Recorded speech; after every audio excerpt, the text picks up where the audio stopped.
Welcome back, everybody, to another episode of Level Up Cooking. This one's going to be really cool.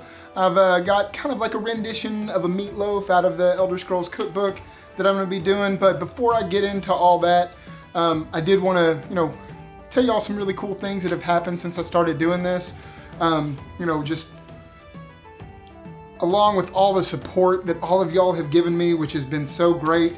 I've also had a few people reach out through the years that I've been in kitchens. Like I said before, I've been cooking for 20 plus years. I've met a lot of great people, and one of those people offered to help me out by, donating some beef to me. He runs a farm in the area where I live. It's called Double L Farms, 100% grass-fed beef. And he actually sent this to me just so that I could use it on the channel. Just a great company with great product. If you ever decide to order any product, call over there. A few names you might want to know. Charlie Lehman's one of the owners, very close friend of mine. Just tell him that you heard about it from me, and that would just make him happy, make me happy, and we'd be able to go out and have a good dinner and talk about it because we're really excited. I'm excited to use his product, number one, but number two, it was just so nice of him to do that for me. I worked for him in the past, and for him to still be interested in what's happening in my career was just really, really nice to see, and I appreciate him so much. So that's again Double L Farms. The link is below in my channel, so make sure that you check it out. Something else, another friend that I play online with, and I'll show you how I use it later. But a friend that I play with, his name's Zelo in the game. He actually sent me a hand-forged knife. Really excited. I've been using it all day to prep all the food that we've done today, and you'll get to see me use it here in a little bit. One more thing, if you play Xbox NA and you enjoy the game Elder Scrolls Online, there's a well-known guild called Unify, and they've been doing this really cool contest here recently called the Rat Races. And it's basically these teams of really in-game amazing players get together, they draft people, and then they race to see who gets the best score in a trial in a specific amount of time. They go for score push, they go for finishes. It's really awesome, really cool, and a well-known player streams the whole thing, 8 puppies, one of the hardest working DPS in the game, always posting new parses to help players get better to deal damage. So if you are Xbox NA, if you're just playing Elder Scrolls Online, look him up on Twitch and watch for those rat races to come out through Unify. And I actually have done a special version of the recipe just for them today. The drink today is based off of what trial they're doing this month, which is going to be a race for the Godslayer title, which is the Sunspire trial if you play ESO. So today I'm going to be making a Horker Loaf, which is out of the ESO cookbook. It's a style of meatloaf. We're going to be using that ground beef.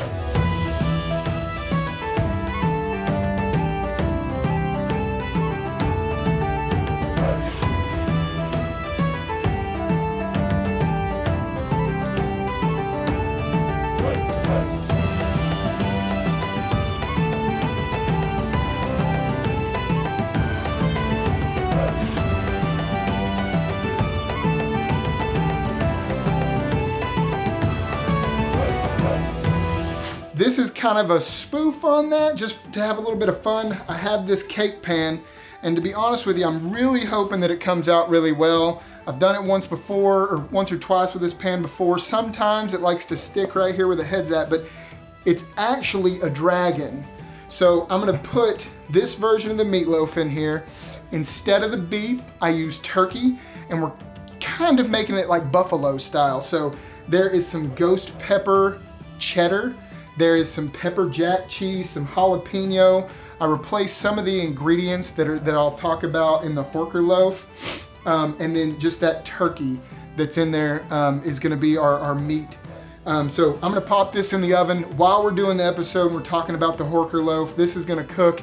And then at the end, just as a tribute to Unify and the Unify leads, Nike Saint has been such a great asset for me as I've started kind of doing these episodes. She was nice enough to link me in her Discord. So in tribute to that, we're gonna, do some dragon themed fun today. So I'm gonna go ahead and put this in here. Like I said, a lot of it in the Horker Loaf, there's ground beef and there's oysters. I replace the oysters with the cheese. You can also do blue cheese in here if you like. The people here at my home aren't necessarily blue cheese fans. I am, but left that out. I put some green onion in here. Just some more flavors that kind of go with that buffalo theme. And then again, took some of the carrots out and replaced that with jalapeno.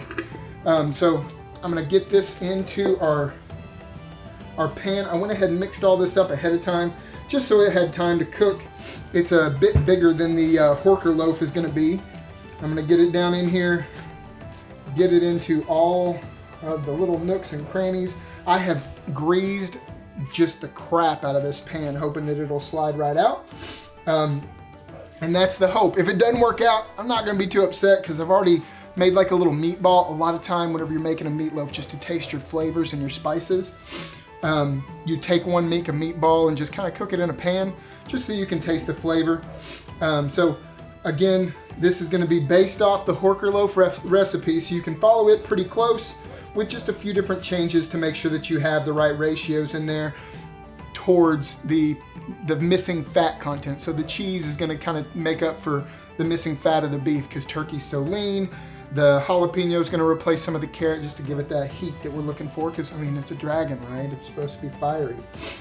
So I've got that pressed down in there. I think I've done pretty well about getting in all the grooves. So hopefully this will come out exactly the way that I want it. And take those gloves off real quick and pop that in the oven. But as far as today goes, we're gonna do this Horker Loaf. Now, I'm gonna be honest with you, it sounds a little weird to me, but I'm not too upset about it. Smoked oysters are part of it, but if you remember from the game, if you've ever played the game, a horker is kind of like a seal or a walrus. And so they're trying to give that like briny, fishy flavor to the meatloaf. There's no sauce on top. It's actually draped with bacon, which I'm pretty excited about. Bacon makes everything better. But we're gonna get into how everything goes in here first. Again, big thank you to Double L Farms again for donating the beef to us. This is some smoked oysters that I got at the store. So I took those out of the can. They were packed in olive oil, drained the olive oil off, and just gave them a rough chop. Add that to the beef. You're gonna hold off 3 cloves of garlic off to the side. Pick the prettiest ones, it's part of the final presentation. And then I chopped up 2 other ones. I also gotta say, so kind of funny, you see that I always have like interesting little containers.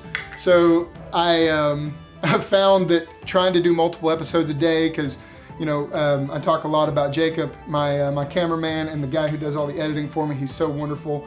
But we both have jobs, so we're trying to find time to do these. We end up doing multiple episodes, and I actually got one of those prep decks, not a sponsor or anything, just a really cool piece of equipment that has lots of containers.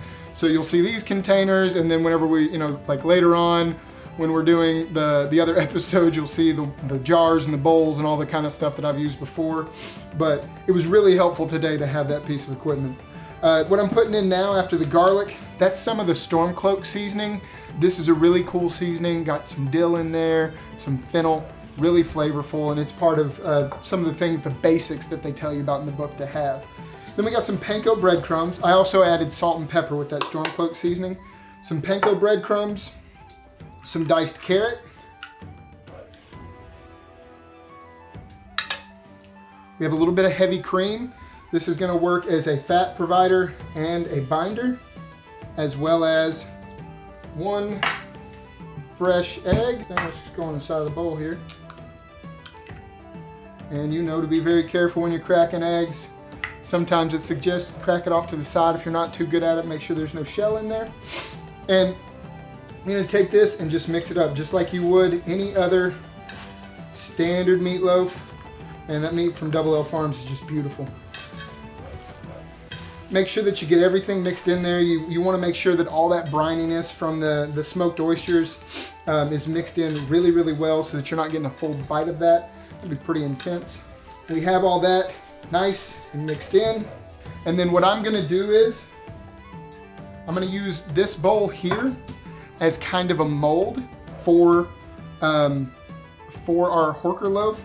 It's kind of got this oblong shape, but I'm gonna use the round one. So I'm gonna take this, place it in this bowl, kind of pack as you go. Make sure that you're getting it as formed as possible. It helps with proper cooking, even cooking. It's gonna be nice because we're gonna have some really cool sides that go with it as well today. I'm doing a cauliflower puree with roasted garlic and Parmesan cheese. And I'm also doing some rustic root vegetables. Carrots, very popular one, but also I did some parsnips and some beets. Those recipes aren't out of the book. They're just something fun that I wanted to put on the plate next to it because I thought it would go well with kind of its flavors. But I'll show you those in just a minute. I had planned on putting in this round pan, and just a quick trick, if you are ever putting something in a pan, you want to use parchment paper, square, pan round. Easy, simple trick. Make sure it's nice and even and just fold it. Keep folding it to the point. And again, make sure that the open side is in the back.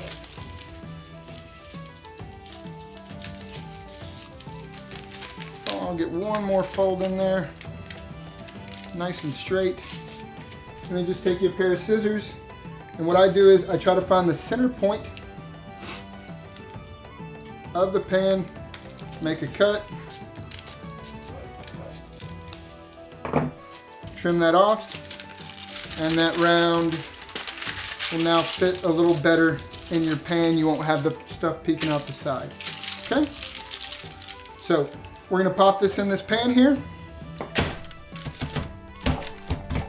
Maybe, hopefully.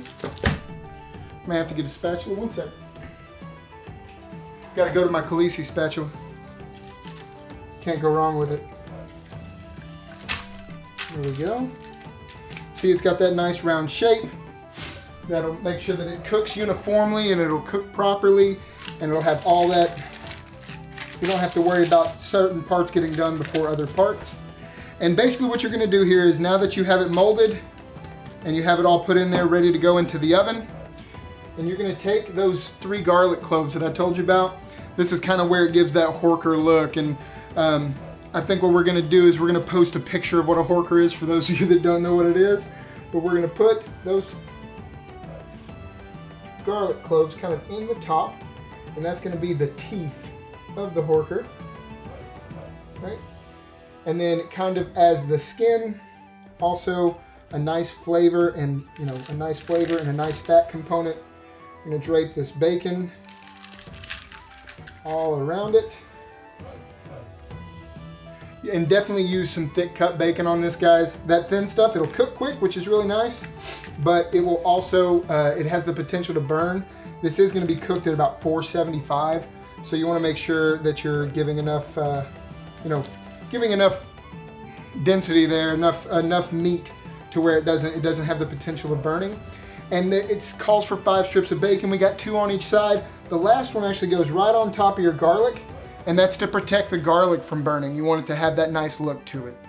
So now we've got our Horker Loaf. I've already got the buffalo turkey loaf that is dedicated to our friends in Unify and the rat races in the oven. I'm gonna pop this one in the oven, and then we're gonna talk about the side items that are going with this. All right, guys, so we've got our loaves in the oven, and I'm pretty excited about the way that those turn out. Always I like to pair, at least a drink, but also some sides with that main course just to make it look nice. Today what I've done is I'm doing some roasted cauliflower that I'm gonna turn into a nice puree, and then some roasted root vegetables. Nice and simple, but it's gonna look really pretty on the plate. I did some parsnips, some carrots, and I did some beets, which, typically not a lot of people use those, but the way they're grown, they kind of lend themselves to an interesting flavor. Lots of people say dirt. I don't think so, especially if you make sure that you wash them properly. And whenever I say wash, man, you really need to wash them. Not necessarily soap and water, but get a brush and scrub it down really well. That way it loses a lot of that flavor that's coming from the root. And then butter doesn't hurt. Really good olive oil doesn't hurt. Salt, pepper, some of that Stormcloak seasoning we talked about.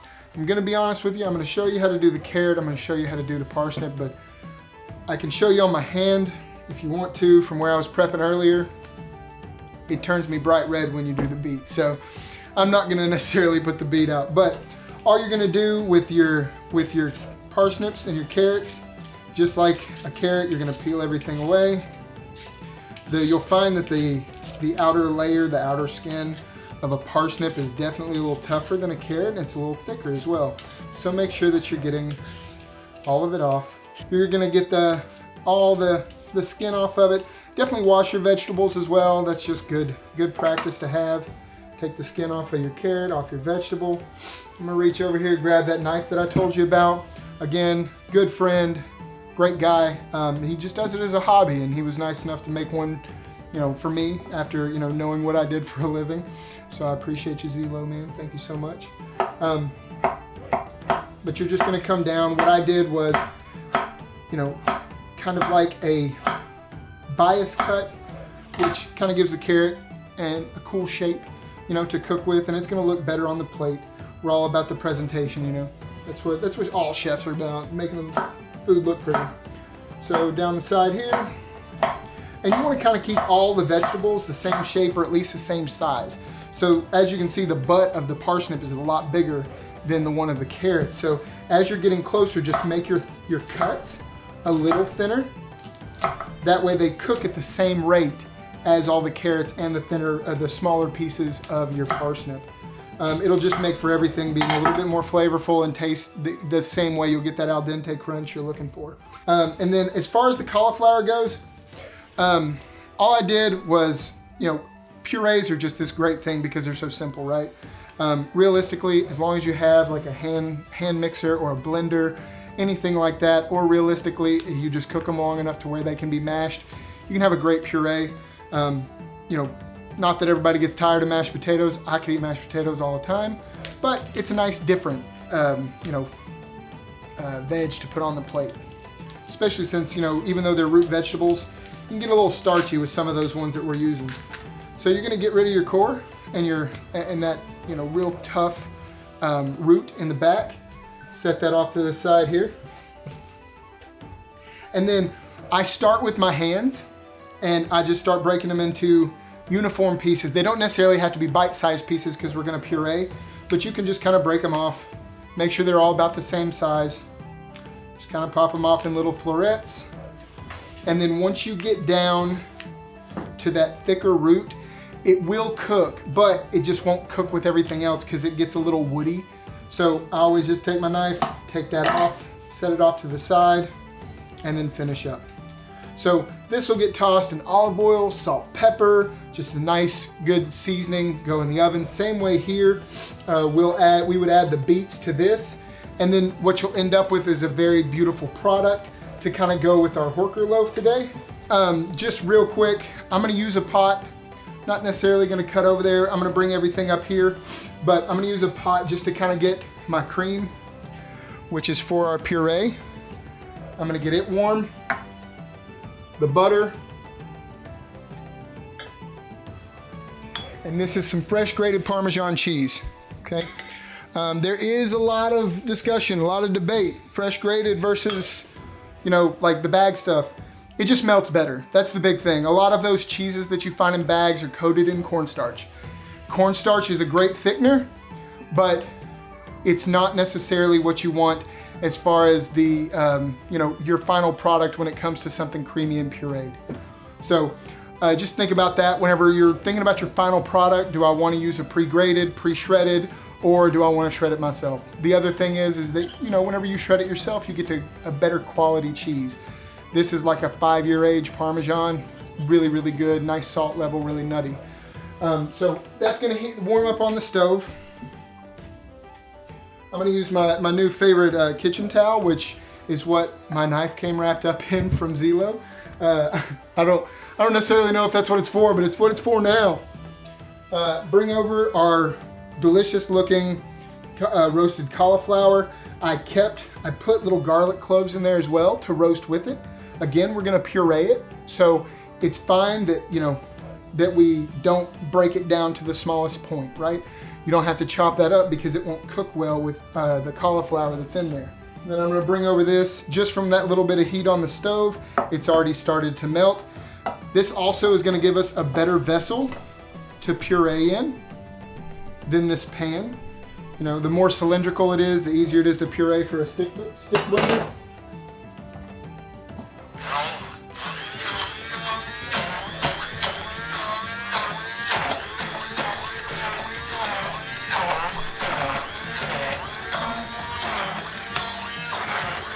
And just so y'all know, I'm trying to watch my portion size.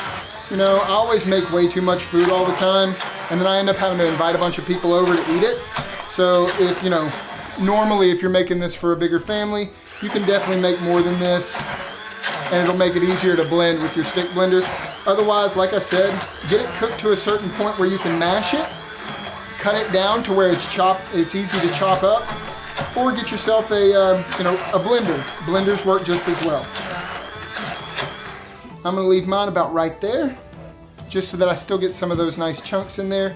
Set that off to the side, and then we're gonna grab those root vegetables. Now what you're gonna see on these root vegetables, you can see the carrot, the parsnip, bright white, bright orange, but once you add that beet to it, it kind of like bleeds into it. So you get this really pretty, reddish tint, reddish hue to everything.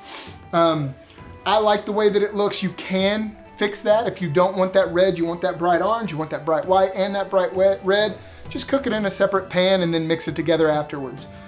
That's gonna be our two side items to go with that beautiful Horker Loaf when it comes out. As usual, I got a drink set up. This is also kind of dedicated to my friends in Unify, doing that rat race, to Nike Saint and everything that she's been so cool to, throw me up in her Discord. This is gonna be a version of a sex on the beach. We're gonna call it the Dragon on the Beach. Make it for your friends as you all are watching the rat race this month.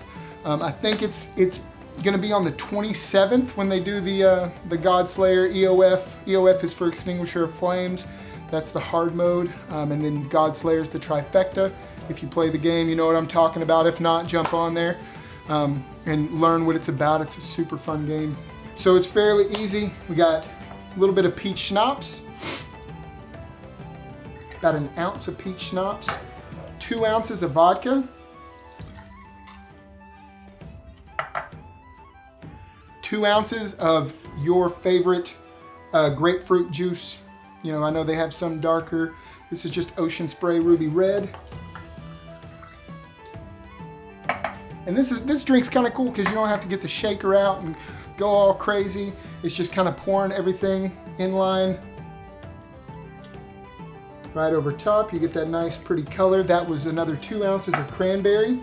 And then what they say is in the book, now this is a recipe straight out of that D&D drink book that I've been doing, Dungeon Meister.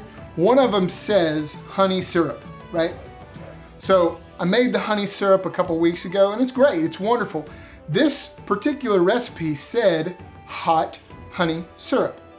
So in my mind, I thought, okay, well, I just warm up the syrup, which is true. That's what they want you to do. They want you to warm up the syrup. But I thought it would be more fun, since we were calling this a Dragon on the Beach, to add a little fire with something, it's actual hot honey. It's spiced. It's spicy honey. So they tell you just to put about a teaspoon of that in there. Just kind of drizzle it around. You can also use that trick that I showed you whenever you're using honey.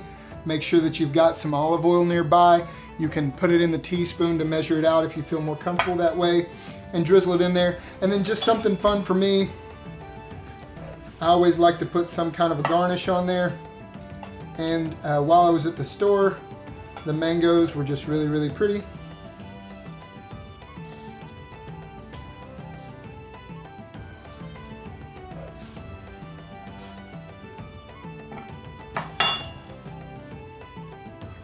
I'm gonna use Zilo's knife here to finish myself the rest of the way,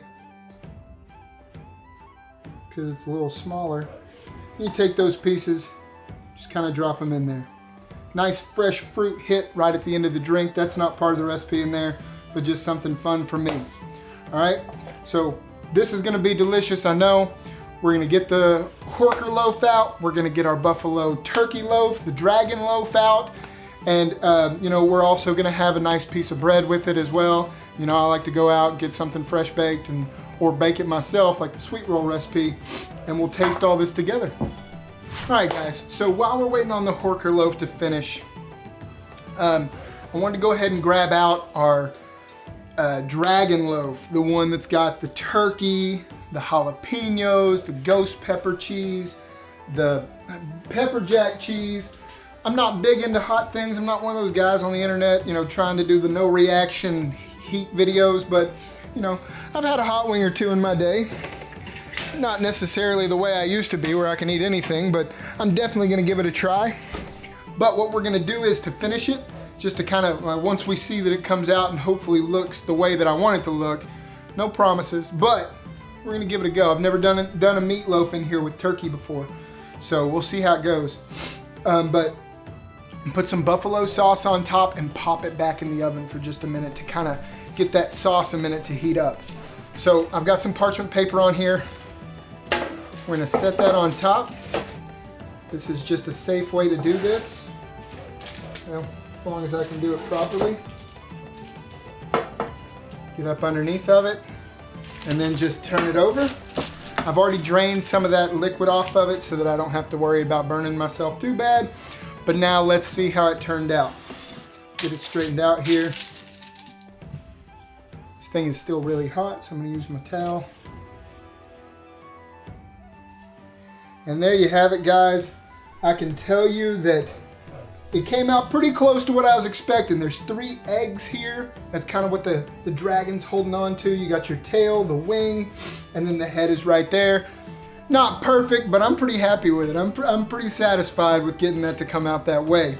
I can smell those peppers in there, so this is gonna be pretty spicy. I'm pretty excited. And we're gonna drizzle our buffalo sauce. Now, I just got a store-bought buffalo sauce. Pick your favorite. Let me know in the comments which one's your favorite is. This is Frank's. Frank's is what I had in my refrigerator. To be honest with you, the way this came about, I was gonna just do the Horker meatloaf and the drink, right?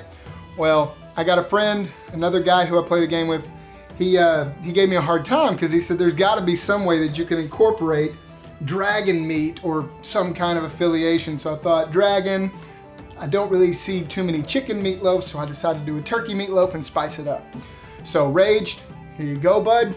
I did what you said, and hopefully this satisfies you on that topic. All right, so I'm gonna pop this back in the oven, let it get a little warmer. Our Horker Loaf's gonna finish. We're gonna taste everything together. All right, guys, so now we have our Horker Loaf out. It's got that beautiful bacon topping. We have our nice buffalo glaze over our dragon. Nice and spicy in honor of our friends with the rat race going up against the dragons of Sunspire. This coming month, be sure to check it out on the 27th. Check the Discord on Unify for times. And you know, I believe 8 Puppies is gonna have the stream up, so be sure to watch out for his stream. He does some great call outs during those trials.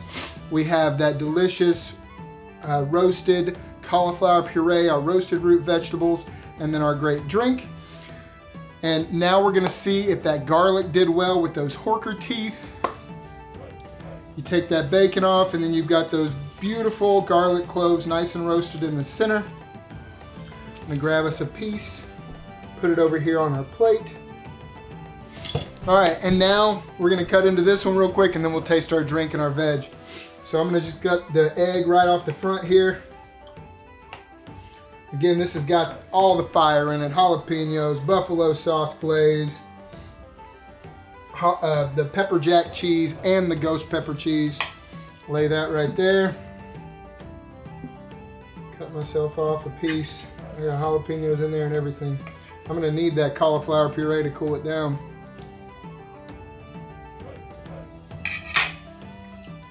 Again, I'm not the no reaction guy. That's got some heat to it, but it is very, very good. The cheese helps with that fat content. It's not dry, it's nice and moist, and it looks like a dragon. That's awesome. So, real quick, get some of the puree. Oh man, that's where it's at. The puree with that Horker Loaf, that's gonna be real nice. Some of those vegetables, I'll go ahead and tell you, I've already been sampling these. That's just a nice finish to that plate. Beautiful plate as well. The best part of the meal here. Especially now that I'm all spiced up. So this had the cranberry vodka, some of that hot honey in there. That's just nice and refreshing.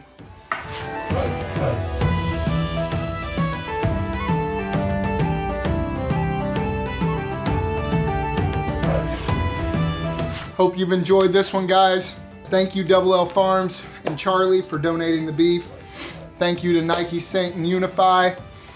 All those guys, 8 Puppies, for putting on the rat races and putting up the prizes and just making the game really, really fun. And thank you to all the people that helped me do this show, and to you guys, my supporters.